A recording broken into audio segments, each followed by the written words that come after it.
Just a quick video demonstrating how easy it is to install a M.2 SSD when you don't have the heat sinks. Now I've already installed M.2s here and also one up here above this.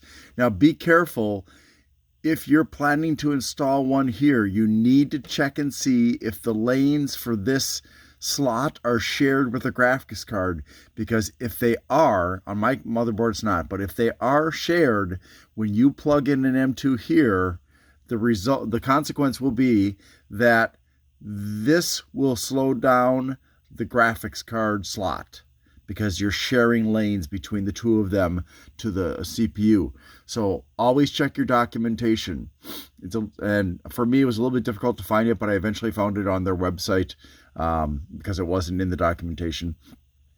So as long as these two don't share the lanes, the PCIe lanes, then it's fine. But otherwise, don't use this slot. All right, so I'm going to take my new Team Group Cardea 4 terabyte card, and you're going to get it in this slot here, and it should be, I don't know if you can see that very well, but there is at an angle.